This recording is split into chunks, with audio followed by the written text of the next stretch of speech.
What's this? What's it like with a quick turnaround like this? Man, this is kind of becoming a little more normal. The Mondays are a little bit more unusual just because you don't usually just have one day to prepare. So it's not that much different other than we don't have a day off here between our weekend game and our next weekday game. But guys are excited about the next opportunity. What kind of reaction have you got from the end of the game the other day? It's an ejection, but I've seen a lot of fans, the broadcast, kind of praised you for how you handled that and everything. I haven't really paid much attention to it, to be honest. As also part of my February fasting, I also give up social media. So I've heard a lot about it, but I haven't necessarily seen anything or talked to anybody about it. Been more focused on just trying to move forward and get our guys ready for another great road challenge in Big 12 play. Were you contacted by the commissioner or Curtis Shaw?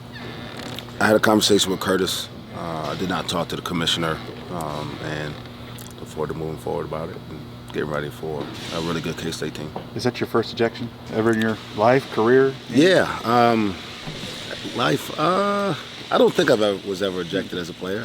I don't think. Man, as a coach for sure. I usually try to be pretty mild-mannered, but at that point, I thought it was important for our players to know that I'm gonna, have their back stand up for them when I feel like it's necessary, and I certainly thought it was necessary the other day. I know you said on the post-game interview that you don't believe in moral victories, but that was a heck of a performance by your guys against the #1 team in the country. How's their attitudes and demeanor moving forward?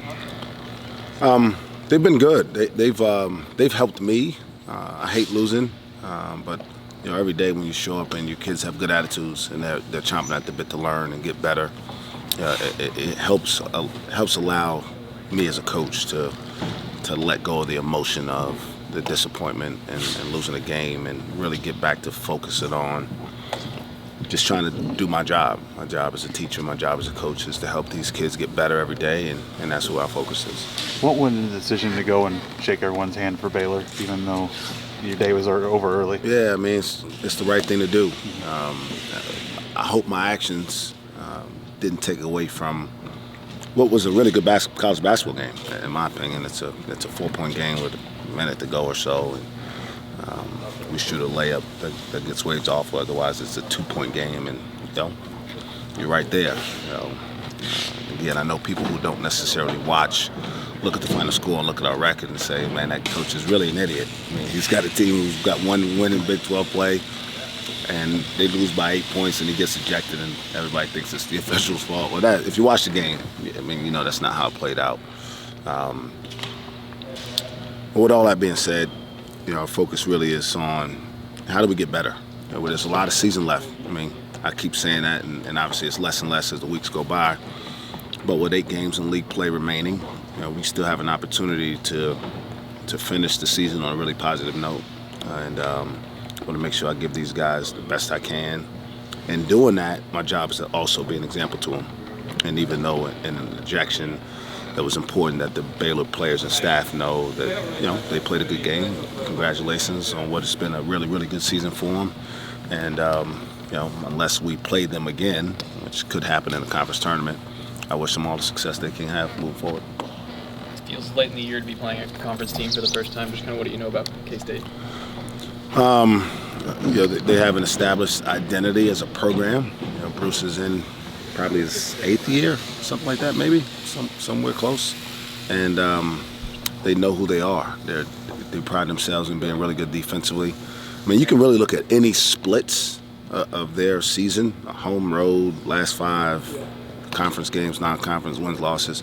Their defensive numbers are all pretty consistent. It's been, like everybody else, there's been games that they've struggled offensively, but we know we're going to have to do a really good job in executing to be able to score against them. And that they've got an all-conference type player in Xavier Sneed, who we got to contend with, and several other guys who have had success in their short careers. It's a pretty young team over there. How has Bruce helped Isaac? I know that they have a close relationship. I just think a lot of times what kids need to know is people believe in them. Mm-hmm. And it's a great example to me of I'm sure Isaac never thought about playing for USA Basketball when he first came to college, and to have the opportunity and then to go play well and have somebody who's coached in a national championship game look him in the eye and say, I believe in you and you can go help us win a gold medal. And then for that to play itself out the way it did is something I'm sure that helped his confidence, and maybe something that he reflects back on, maybe when he's struggling a little bit, that I can do this. And I know that a proven veteran coach believed in me, and I've been able to have success, and that keeps him working hard and humble at the same time. Is there anything that he's taken back from this summer that he's like, okay, Bruce did it this way, or anything like that? I don't know if I could speak for him in that regard. I haven't noticed anything from a technical standpoint, I would say.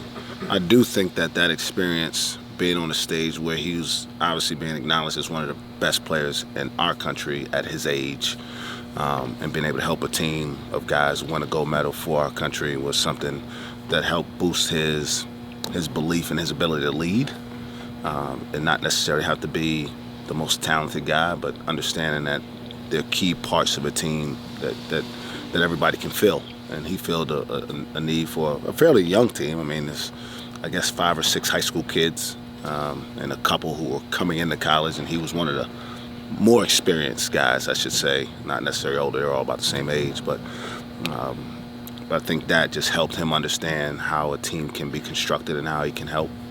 What did you think his play down the stretch? I mean, there was a couple times he had some big time drives down low. Yeah, I mean, it's been a process for him to get back. I mean, I tried to warn him more than anybody that, on December 29th when he was able to come back, that it wasn't going to be like it was on November 29th when he played in our 7th game early in the year. But naturally, as a competitor, he wants it to happen as fast as possible. I think what we're seeing is just the process finalizing itself, and he's getting back to being in shape. I asked him 3 times in Saturday's game if he needed to come out, because I'm still conscious of how he's feeling physically and if he's totally 100%. And it was the first time so far this year that he hasn't asked, I need a quick blow, give me for a minute. He played 38 minutes on Wednesday here against TCU, I believe, and then 36 on Saturday. That's the type of competitive stamina that he's capable of having for us.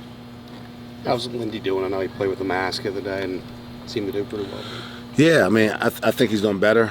Again, I hate to speak for injuries just because I don't have an expertise in that area. He practiced yesterday. I expect him at this point to practice today. And, if they play, it's because they're capable and ready to help us as much as they can at this point in the season.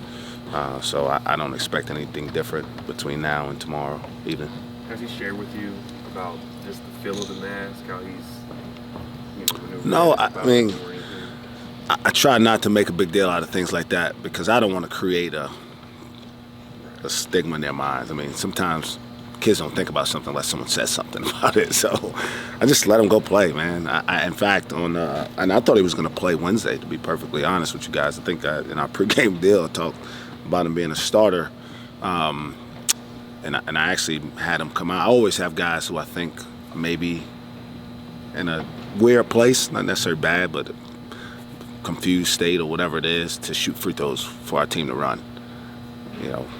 Sometimes it's Trey Reeves, sometimes it's sometimes it's, different guys. So I knew in his mind if I asked him to shoot free throws, then he would probably think that I would expect him to be ready to play. And, he shot him confidently. And, again, it was just me trying to tell him, hey, whenever you're ready, we're going to put you out there. And he was ready Saturday and played and gave us some good minutes. What's it mean to you to be on her in the Final Four team this coming Saturday? Man, there's certain things that you get to do in this business that, even for me, I have a hard time still accepting that, I'm leading this program. I believe in my ability to do the job. But the history of this program is great. I mean, there are very few teams as good as the team in '95 was right here. And so to be able to honor those guys for achieving almost the ultimate success you can have as a player in college basketball is truly great. I've met a lot of those guys already, but to be able to tell them thanks and to show our players, this is where the bar is, for our program and where we hope to get it back to hopefully gives us an opportunity to continue to build what we're trying to build through this process. We'll keep trying to take it step by step, and then again always reflect back on this is what's possible here, and the message we can continue to tell to recruits moving forward. You've talked about it a little bit before, but Big Country's backboard, shattering dunk. Is that what stands out to you about that team? Yeah. It's actually my first ever experience of Oklahoma State basketball. I mean, I grew up watching the Big East and somewhat ACC, but mostly the Big East. It was really good when I was growing up. And so I didn't really pay attention to basketball outside of the Northeast region that much. Final Four was a big deal. That somebody broke the backboard. It's an unusual thing to happen. I mean, I think I remember Shaq doing it a couple times, and then I hear Big Country did it. And I'm like, if somebody's gonna break the backboard, it'd be somebody named Big Country. And so that was pretty cool. But that was my first. It's my first remembrance of Oklahoma State basketball, and it's something that I'm honored to have met him, to have been able to coach his son and be around him. They got a terrific family, and I'm glad he'll be here to get the honor and respect that they all deserve. With the foul trouble you guys faced Saturday, Hiddie got his first minutes in a while. Just kind of how do you think he responded to that? Thought he did well. It's been an up and down year as it is for most freshmen, but he's getting better. I think he played with some confidence. He was slow reacting a little bit, but part of it is when you don't know that you're going to play, it's hard to know what you're going to be expected to do when you get out there. And it's the first time I've ever been involved in a game where 4 players fouled out. But Yor had 3 in the first half. I think Cam had 2, and maybe Jonathan had 2, and maybe Caleb had 2. Heck, I think everybody had 2 fouls except for me. And then I got my 2 late. So, but it's just what you do. You got to figure out a way to manage the game, and I thought he handled it well. Chris and Avery, what are their status? I haven't heard anything on Chris, so I don't expect anything different. He hasn't practiced. He didn't practice yesterday. I don't think he'll practice today. Avery's getting better. Just a matter of pain tolerance and how good he feels, more mentally than physically, because everybody has aches and pains this time of year physically. So it's just a process of him understanding that, if he's good mentally, then he's going to have to fight a little bit physically to get himself back out there and continue to help us. In the meantime, I think D. Mitchell's done a tremendous job for us in his role in taking care of basketball when we have had to take ice out of the game for the couple minutes we've had to in the last 2 games.